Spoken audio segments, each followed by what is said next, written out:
Hello students, आप सभी का मेरे यूट्यूब चैनल पे स्वागत है। तो आज के इस सेशन में हम एर्गोनॉमिक्स का जो टॉपिक है उसको लेंगे। ठीक है, एर्गोनॉमिक्स का जो टॉपिक है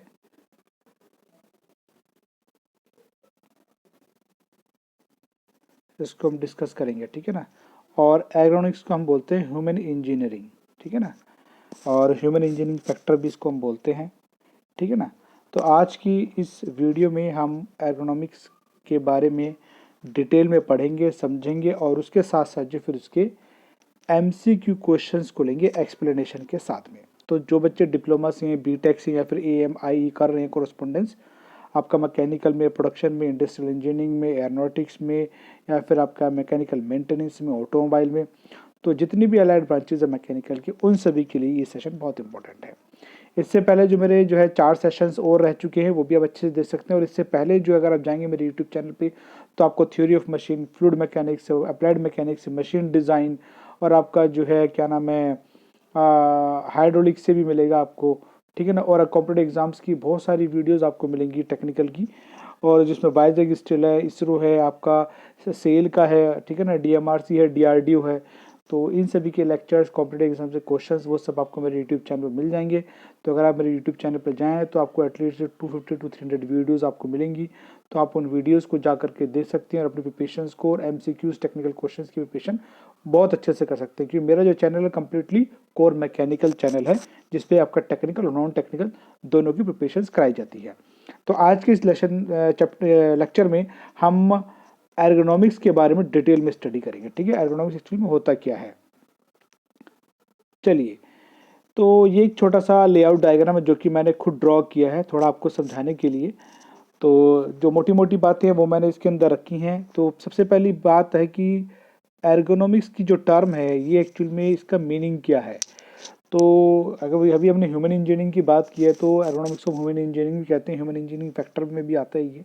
लेकिन एर्गोनॉमिक्स, अगर ये जो वर्ड है ये आपका ग्रीक वर्ड है। ठीक है ना। ये कहाँ से लाया हुआ वर्ड है? ग्रीक। तो जो एर्गो है, एर्गो का मतलब होता है आपका वर्क। ठीक है। और जो नॉमिक्स जो है उसका मतलब होता है इन्वायरमेंट, वर्क इन्वायरमेंट। ठीक है ना। तो एर्गोनॉमिक्स का मतलब वर्क इन्वायरमेंट। तो हर एक कंपनी के लिए जो है एर्गोनॉमिक्स पे काम करना बहुत ज़रूरी है। जब भी कह सकते हैं वर्क इन्वायरमेंट के ऊपर काम करना बहुत ज़रूरी है। और इसमें सबसे जो मेन बात है अपने एम्प्लॉयज़ का ध्यान रखना। क्योंकि अगर आपके एम्प्लॉयज़ अगर फिट रहेंगे, स्ट्रेस फ्री रहेंगे, तो उस कंपनी की जो प्रोडक्टिविटी है उसमें भी काफ़ी इंक्रीमेंट होगा और कंपनी की जो ग्रोथ है वो भी काफ़ी अच्छी होगी। तो जितनी भी कंपनीज हैं सभी जो हैं ह्यूमन इंजीनियरिंग कह लीजिए या फिर एरोनॉमिक्स पे जो है आज के टाइम में बहुत फोकस कर रही हैं। तो मैंने कुछ पॉइंट यहाँ पर लिए हैं। पॉइंट तो और भी बहुत सारे हो सकते हैं, लेकिन मैंने कुछ इंपॉर्टेंट पॉइंट लिए जिसको मैं जिनकी थ्रू जो है मैं आपको आसानी से समझाने की कोशिश करूँगा। ठीक है। तो एर्गोनॉमिक्स होता है आपका वर्क इन्वायरमेंट। तो आपका चाहे कॉर्पोरेट लेवल कंपनी हो या फिर आपका प्रोडक्शन कंपनी हो या फिर जितनी भी टाइप्स ऑफ वैरायटी कंपनी, सब में जो है एम्प्लॉयज़ काम करते हैं।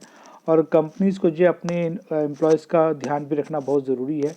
क्योंकि अगर एम्प्लॉयज़ अगर ठीक नहीं रहेंगे तो कंपनी की जो प्रोडक्शन, जो प्रोडक्टिविटी, जो ग्रोथ है वो फिर कैसे इम्प्रूव करेगी। ठीक है ना। तो इसलिए एम्प्लॉयज़ जो है मेन पार्ट है कंपनी के, और कंपनी को एम्प्लॉयज़ का ध्यान रखने के लिए जो है एर्गोनॉमिक्स का जो कंसेप्ट है उस पर बहुत जोर देती हैं आज के टाइम में कंपनियां। ठीक है। तरह तरह की फैसिलिटीज़, इंसेंटिव्स वगैरह देकर के भी जो है जो एम्प्लॉयज़ होते हैं उनको जो है स्ट्रेस फ्री करने की कोशिश करती हैं कंपनियां। चलिए, तो सबसे पहले अगर मैं बात करूं यहाँ पर, सबसे पहला जो पॉइंट है कि कंफर्ट जोन।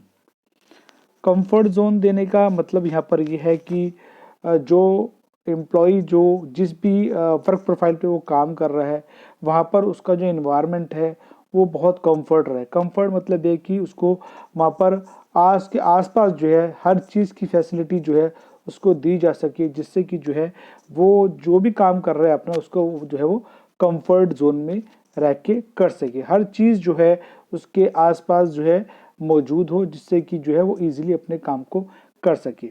इसमें एक कंफर्ट में एक चीज़ और भी आती है कि सपोज अगर प्रोडक्शन की मैं बात कर रहा हूँ, तो प्रोडक्शन पे जब कोई इंजीनियर अपनी लाइन पे रहता है या फिर कोई जो एम्प्लॉई है वो प्रोडक्शन कर रहा है सीएनसी मशीन के थ्रू या फिर आपका जो है ऑटोमेटिक मशीन्स के थ्रू, तो वहाँ पर जो है उसके जिन जिन चीज़ों की उसको रिक्वायरमेंट है वो सभी उसकी मशीन के आसपास रहे तो ज़्यादा अच्छा। सपोज एग्जांपल के तौर पे अगर मैं बात करूं कि सपोज वो कोई एक मशीन से दूसरी मशीन पे जो आपका जो मटेरियल वो शिफ्ट होना है after first machine operation to second machine operation पे आपको जाना है मटेरियल, तो उस केस में यहाँ कन्वेयर लगा दिया जिससे कि जो एम्प्लॉई है, जो प्रोडक्शन इंजीनियर है, जो जो प्रोडक्टिविटी कर रहा है, उसको जो है मूवमेंट ना करनी पड़े, उसकी मूवमेंट कम से कम होती है। एक तरह से क्या हुआ, ये कंफर्ट हुआ। ठीक है ना।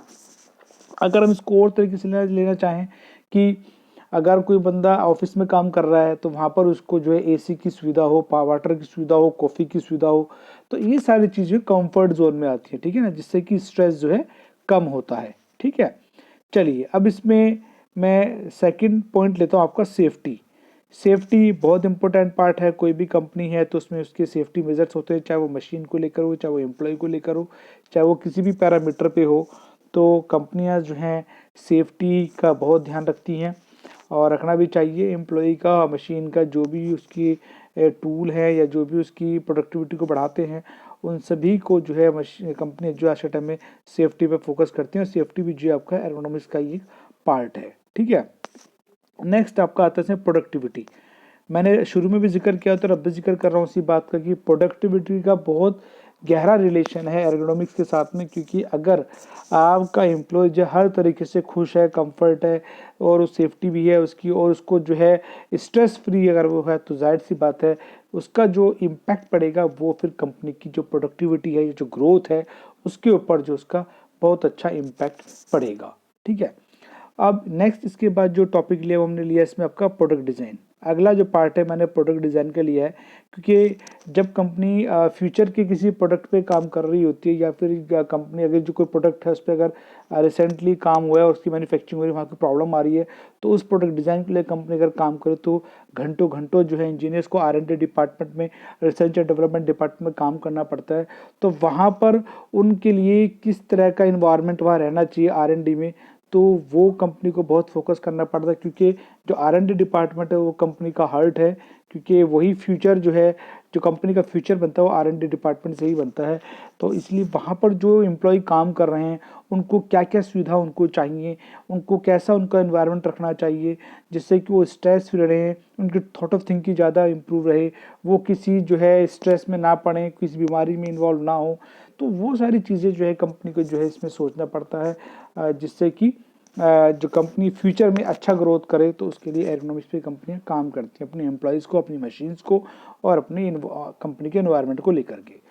अब अगला इसमें मैंने लिया था हेल्थ। जाहिर सी बात है जब 8-8 घंटे 12-12 घंटे एम्प्लॉय काम करेंगे, शिफ्टों में काम होगा कंपनी में, तो कंपनी हेल्थ के लिए भी अलग अलग तरह की जो है टिप्स एंड ट्रम्स, योगा हो गया या फिर आपका जो है टाइम टू टाइम जो है कोई ना कोई फंक्शन या कोई ना कोई हेल्थ को लेकर के जो है चेकअप वगैरह है या हेल्थ इंश्योरेंस वगैरह है, या कंपनी अलग अलग टाइम पे अलग अलग चीज़ें अपनी ऑर्गेनाइज करती रहे जिससे कि एम्प्लॉयज़ की जो हेल्थ है वो भी अच्छी रहे। तो ये भी एर्गोनॉमिक का मेन पार्ट है।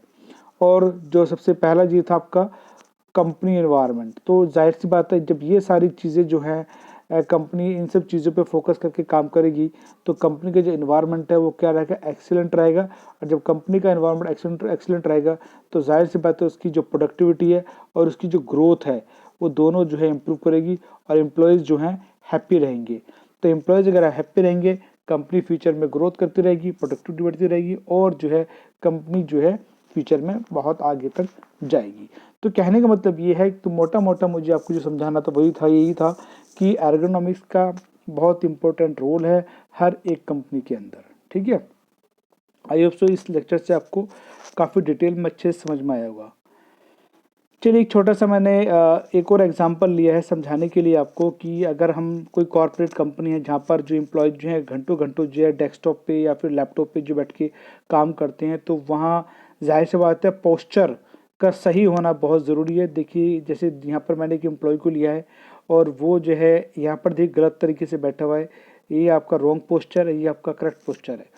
क्योंकि ये इसलिए बोल रहा हूँ क्योंकि जाहिर सी बात खुद सोचिए, कोई अगर एम्प्लॉय है वो काम में बहुत ज़्यादा बिजी है और वो गलत तरीके से चेयर पे अगर बैठा है, तो अगर अगर वो उसी तरह से 6-7 घंटे 8 घंटे बैठा रह जाता है, काम पे उसका इतना ज़्यादा ध्यान है, स्ट्रेस वो ले रहा है, तो जाहिर सी बात है शरीर के किसी न किसी पार्ट पे जो है उसको मस्कुलर पेन हो सकता है या कोई उसको डिसेबिलिटी हो सकती है। तो इसलिए फिजिकल थेरेपी भी की उसको ज़रूरत पड़ सकती है। तो इसीलिए हमको जो है जहाँ भी वर्क इन्वायरमेंट में आप काम कर रहे हैं, तो वहाँ पर आपका टेबल का हाइट है, चेयर पे कैसे बैठना है, ठीक है ना, और आपका जो डेस्कटॉप की जो स्क्रीन है उससे आपकी आई के जो डिस्टेंस वो कितना रहना चाहिए, ठीक है ना। तो अगर सारी चीज़ें आपकी राइट पोर्शन में रहेंगी तो फिर आपको किसी तरह की कोई डिसेबिलिटी या फिर कोई मस्कुलर पेन ये सब चीज़ें आपको नहीं होंगी। तो ये करेक्ट पोस्चर है बैठने का। और ये रॉन्ग पोस्चर है, इसमें देखो उसने इंडिकेट किया है, अलग अलग पॉइंट्स को इंडिकेट किया गया। अगर आप सही से तरीके से बैठ के काम नहीं करेंगे, आप इनकरेक्ट पोस्चर बैठ के काम करेंगे, आप वर्क का स्ट्रेस बहुत ज़्यादा लेके काम कर रहे हैं जिससे कि आपका अपना सिटिंग पे ध्यान नहीं है और आप घंटों घंटों उसी पोजीशन में बैठे रह जाते हैं, तो उससे फिर जो है आपकी बॉडी में मस्कुलर पेन वगैरह या फिर आपको जो है कोई डिसेबिलिटी इन फ्यूचर में हो सकती है। तो कंपनी जो है इसलिए टाइम टू टाइम जो है अलग अलग एक्टिविटीज़ अलग अलग जो अपने यहाँ पर इवेंट्स करते रहते हैं योगासन को लेकर के या फिर जो है आपका हेल्थ को लेकर के या फिर हेल्थ चेकअप को लेकर के, जिससे कि जो है एम्प्लॉयज़ जो है फिट रहें, हेल्दी रहें और खुश रहें। तो हर तरह का एनवायरनमेंट जो कंपनी अपने यहाँ देने का कोशिश करती है जिससे कि कंपनी की जो प्रोडक्टिविटी है और ग्रोथ पे जो है इम्पैक्ट ना पड़े इस चीज़ का और एम्प्लॉयज़ जो हमेशा खुश रहें। ठीक है, तो एक मोटा मोटा सार मैंने जो आपको आज एर्गोनॉमिक्स के बारे में दिया है। चलिए अब इसके ऊपर हम कुछ इंपॉर्टेंट एमसीक्यू क्वेश्चंस को ले लेते हैं जिससे कि और जो चीज़ें हमें अच्छे से क्लियर हो जाएंगी। ठीक है, चलिए सबसे पहला क्वेश्चन जो है वो ये आपका, which of the following factor affect the company environment to the employees. तो कह रहा है इनमें से कौन सा ऐसा फैक्टर है जो कि कंपनी के एनवायरनमेंट में जो है के थ्रू जो है एम्प्लॉयज़ को जो है प्रभावित कर सकता है, ठीक है ना, या फिर अगर एम्प्लॉयज़ जो है अगर ठीक नहीं रहेगा तो उससे कंपनी के एनवायरनमेंट पे क्या असर पड़ेगा, तो वो हमें इसमें जो है निकालना है। सबसे पहला है प्रोडक्टिविटी लेवल। अगर किसी एम्प्लॉय के ऊपर एर्गोनॉमिक्स का असर पड़ता है या फिर एर्गोनॉमिक्स उसको प्रॉपर नहीं मिल पाती है या ह्यूमन इंजीनियरिंग का कंप्लीट कंसेप्ट जो है एम्प्लॉय के ऊपर नहीं फोकस किया गया, तो फिर उससे जो कंपनी के एनवायरनमेंट पे क्या फ़र्क पड़ेगा, या फिर कह लीजिए ह्यूमन इंजीनियरिंग का एर्गोनॉमिक्स का जो कंसेप्ट है वो कंपनी ने अगर फॉलो नहीं किया तो उस केस में जो फिर जो वहाँ जो एम्प्लॉय जो काम करने वाले उन पर क्या असर पड़ेगा। तो पॉइंट दिया productivity level, motivational level, respect of the employees या फिर ए एंड बी। तो जाहिर सी बात है अगर कोई कंपनी अगर ह्यूमन इंजीनियरिंग के कंसेप्ट या फिर एरोनॉमिक्स के कंसेप्ट को प्रॉपर फॉलो नहीं कर रही है अपने एम्प्लॉयज़ के ऊपर, तो उस केस में क्या होगा, जो कंपनी जब एम्प्लॉयज़ फटीग रहेंगे, थके हुए रहेंगे, स्ट्रेस में रहेंगे, तो उससे प्रोडक्टिविटी लेवल पे फ़र्क पड़ेगा और जो मोटिवेशनल लेवल है वो भी उनका ख़त्म हो जाएगा। तो राइट आंसर इसका क्या रहेगा, डी।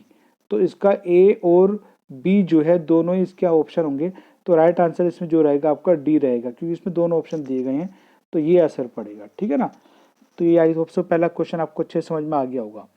चलिए अब लेते हैं अगला क्वेश्चन। नेक्स्ट क्वेश्चन है, विच of the following individual factor affect the process of decision making in A company. तो कह रहा है कि इनमें से कौन सा कोई एक ऐसा इंडिविजुअल फैक्टर है जो कि जो डिसीजन मेकिंग के जो प्रोसेस है कंपनी में उसको अफेक्ट कर सकता है।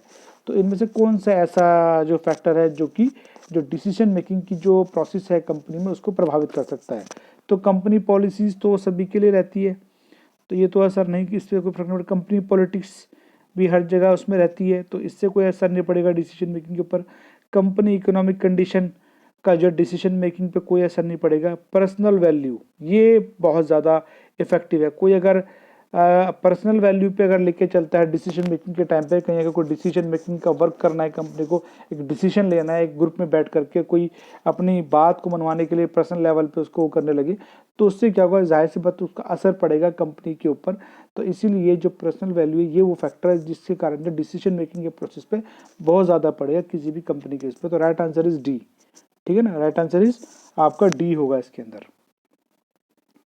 चलिए अगला क्वेश्चन है, एर्गोनॉमिक्स को अगर डिफाइन किया जाए तो आप कैसे डिफाइन करेंगे। The research and analyst of mechanics of living organisms.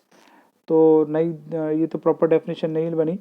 The measurement and collection of data concerning of different size of women man and children, no ये भी नहीं होगा। The research and analyst of the mechanics of living organisms, ये भी नहीं है, same वही को बात आ गई यहाँ पर। अगला जो ऑप्शन है, the application of scientific information concerning the relationship human beings to the design of object system and environment. तो this is proper definition of organism और ergonomics। तो ये प्रॉपर डेफिनेशन है, ये एप्लीकेशन भी आप कर सकते हैं, the application of scientific information, ठीक है ना, concerning the relationship of human beings to the, आपके रिलेशनशिप के साथ में लगा रहा है, जैसे आपका किसी आपका डिजाइन कर रहे हैं प्रोडक्ट को, सिस्टम में है किसी, या किसी इन्वायरमेंट में आप कर रहे हैं काम, तो वहाँ पर जो है आपका साइंटिफिक इंफॉर्मेशन कंसर्निंग करना रिलेशनशिप में रह करके, तो ये हमारा जो कहलाएगा, ये कहलाएगा हमारा ergonomics। तो राइट आंसर इज डी। इसका जो राइट आंसर है वो आपका डी होगा, ठीक है। चलिए नेक्स्ट क्वेश्चन, क्वेश्चन नंबर 4।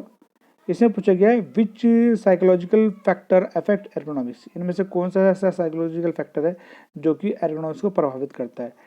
तो फटीग जो है वो इसमें मेन कंसेप्ट है, क्योंकि जो टेम्परेचर है, furniture dimension end of this, तो इसमें फटीग जो है ये वो फैक्टर है जो कि ergonomics को प्रभावित करता है। अगर आदमी थका हुआ रहेगा तो जिसका मतलब जो ergonomics का जो कंसेप्ट है स्ट्रेस फ्री करने का, वो कम्प्लीटली वर्क नहीं कर रहा, तो उससे जाहिर सी बात है कंपनी के एनवायरनमेंट भी फर्क पड़ेगा।